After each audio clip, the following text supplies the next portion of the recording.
Good morning.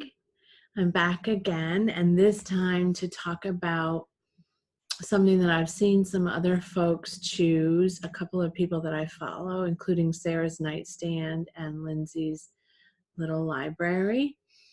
I think Lindsay's done one too, but I'm going to choose a top 9 books to read in 2019. I thought about reading top 19 books in 2019, but I want to have a little more freedom to read into my goals and also to read whatever strikes me in the moment. So I don't want to plan ahead too far. I don't want to create a monthly TBR because I feel like I will rebel against that and choose what I want to read in the moment anyway, which is typically what I do. It's one of the reasons why a lot of the books on my shelves are not getting read, because I see a new book and I check to see if my library has it. And oftentimes they do, and then off I go to the library, and the next thing I know, I'm not reading the books on my shelf. So I am going to pick the top 9 that I want to read in 2019, and in no particular order, here they are. So the first one is Caraval by Stephanie Garber. I've had this on my want to read list for a while and just have not gotten to it. And so this is a good time for me to make that a priority, because there's a number 2, there's a sequel to it. And it just, I don't know, this year my commitment to read more fantasy, a little bit outside of my typical genre, this appeals to me. It's one of the ones that appeals to me the most. So this story is about 2 sisters who have been, one of whom has been somewhat obsessed with this event, this entertainment carnival type event called Caraval, that has never, she's written to try to attend that event with her sister multiple times and has never been approved to do that. And because you have to, I think, just somebody has to send you a ticket to be able to enter. So finally she is approved, and they go into, I think they go to the Caraval, and Scarlett, the sister, is taken by the circus master. And so her sister has to rescue her. So it sounds pretty fast-paced and exciting and fantastical, and I can't wait. The next one is The Clockmaker's Daughter by Kate Morton. This is one of my December books that I acquired. I got it from my local Barnes & Noble. So this is a dual timeline. 1862, in the summer, a group of people, artists, are gathering together and making and creating these wonderful, amazing things, and someone is shot and another person disappears, and there's an heirloom missing, and someone is, I think, accused of the crime. Maybe Edward Radcliffe's life is in ruins, so clearly, maybe the woman that was shot was someone he loved, or maybe he was accused of killing. Nevertheless, 150 years later, an archivist in London finds a leather satchel with 2 things in it: a sepia photograph of a woman in Victorian clothing, and a sketchbook containing the drawing of a house on the bend of a river. And that house is familiar to her, and so she begins a quest to find out why these things are related and how they came to her. So love Kate Morton, can't wait. Very excited about that. The next one on my list to read is Transcription by Kate Atkinson. Beautiful cover. I acquired this in December as well.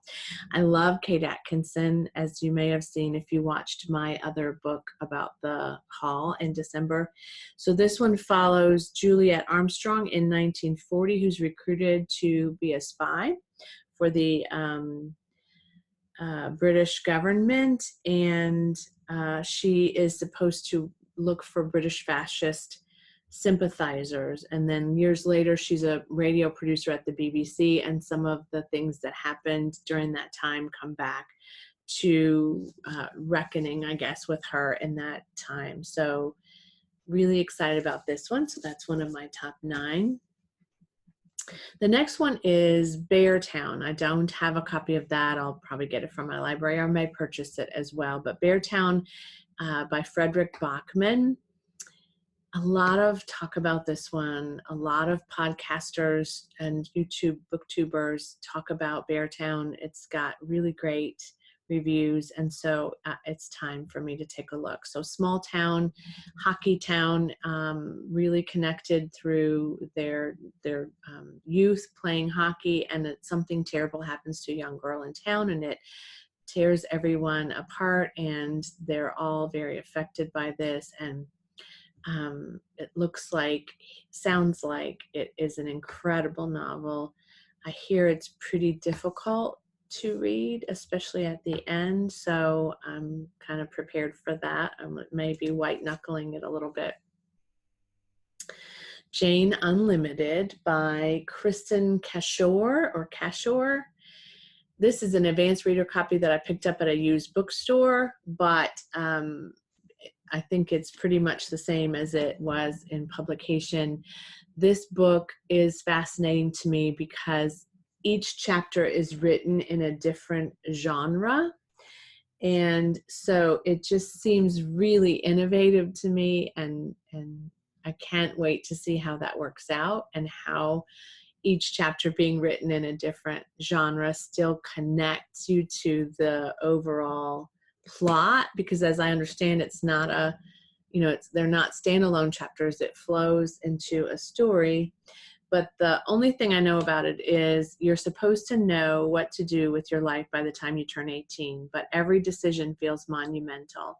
Join Jane as she faces 5 choices. Any one of them could kill her, transform her, or make her fall in love. Which would you choose?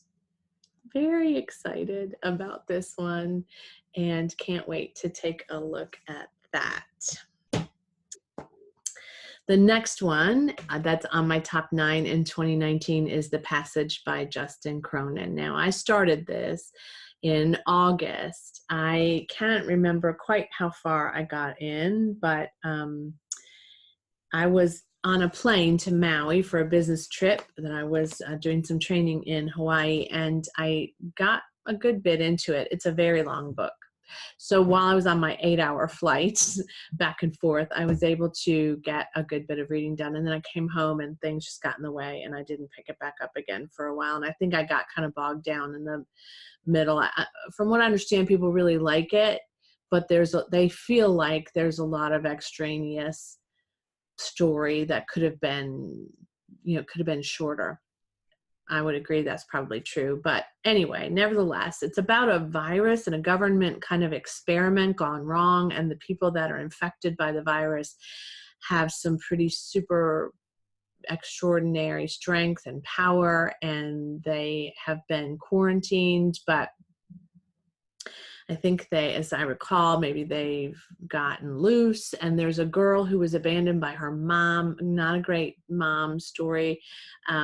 And mom really just said, she'd be better off without me. And so she put her with some nuns. And then there's a story of this government. I don't think he's a detective. I think he's a government employee that was sent to find her. And it's a very intricately detailed plot that I may or may not be completely aware of exactly what ends up happening, but that's about as far as I got, where he actually finds the girl. So I'm excited about this one. The reason I put it in the top 9 for 2019 is because it comes out as a TV miniseries. It actually comes out in a little less than a week, on the 14th of January. And so I like to always read the book before watching the series. And I can't remember, it may be on Fox. I'm not sure which station it's airing on, but it does look like it is a great book, and I would like to finish it. And so I guess if I'm going to finish that one, I need to pick it up sooner than later. But I'm actually also currently reading The Tuscan Child, which I want to finish too. So there's always too many books and not enough time. The Stand by Stephen King is another book that I have on my Kindle, and I will just pop in a cover of that, because the cover I have is really odd, and I'm not sure why. Nevertheless, Stephen King, kind of a government shutdown kind of a thing that happens from a chain letter, and people need to, there's kind of chaos ensues, and people sort of take one side or another, take a stand on one side or another. I think it's politically driven. I've read several Stephen King novels in my life, and I generally enjoyed them. This was one I had never really picked up for whatever reason. A couple of years ago, a friend of mine started a Stephen King reading group, and we were going to read them all in order, and we didn't get very far. I think The Stand is maybe his third or fourth release. So I purchased it at that time in anticipation of us starting to read it, and then the group kind of fizzled out. So I'm going to take that back up again, because I've had it in my Kindle for a while, and I'm really committed to reading the books on my shelves and in my electronic devices this year. So The Stand is a long, just like The Passage, it's a long one. I'm going to have to really be dedicated to that, but I'm excited about that one too. The Silent Patient by Alex Michaelides. I read the first couple of chapters on Bookish First, and it was really engaging. I'm really excited to read it. It debuts on February 5th, is the publication date, and some people are already, I think, previewing it, reviewing it, and the buzz around this book is pretty intense. It follows a woman who's an artist, and she, for whatever reason, we don't know, chooses to stab her husband multiple times, and she's arrested and sent to, and she won't speak. She won't speak about why. She won't speak about anything. She's completely mute.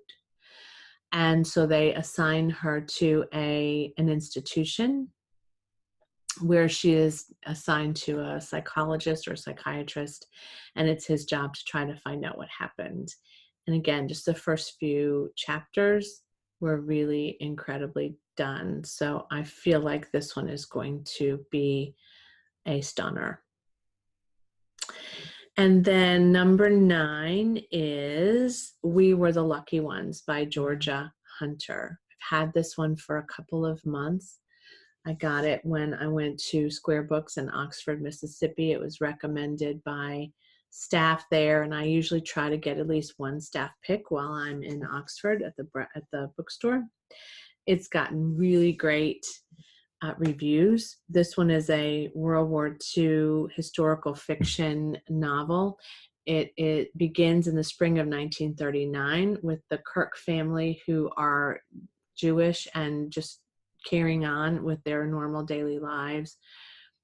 And soon the war ensues, and Europe becomes a horrific place for Jews, and it says they're flung to the far corners of the world. And so I love historical fiction, particularly when it's set in the World War II era. I'm fascinated with World War II. So I think that this one will be great. And it's got a lovely cover. And like I said, it's just gotten a lot of great buzz. And I have a few friends who have taken a look at it. So it's my time to take a look as well. So the top 9 again, in no particular order: Caraval by Stephanie Garber, The Clockmaker's Daughter by Kate Morton, Transcription by Kate Atkinson, Beartown by Frederik, Backman, Jane Unlimited by Kristin Cashore, The Passage, Justin Cronin, The Stand, Stephen King, The Silent Patient, Alex Michaelides, and We Were the Lucky Ones by Georgia Hunter. I will let you know how I'm doing periodically throughout by giving you reviews on each of these books as I read them, and I'll have a wrap up at the end of 2019. If you've also chosen a top 9 in 2019, I would love to hear what's on your list. I'd also love to hear if any of these books have excited you, if you've read them, and what you thought about them. And as always, feel free to comment about anything that you'd like. Thanks for being patient with me as I begin this new venture into BookTube videos, and let me know what you'd like to see in videos to come. I'll see you soon. Thanks so much. Bye-bye.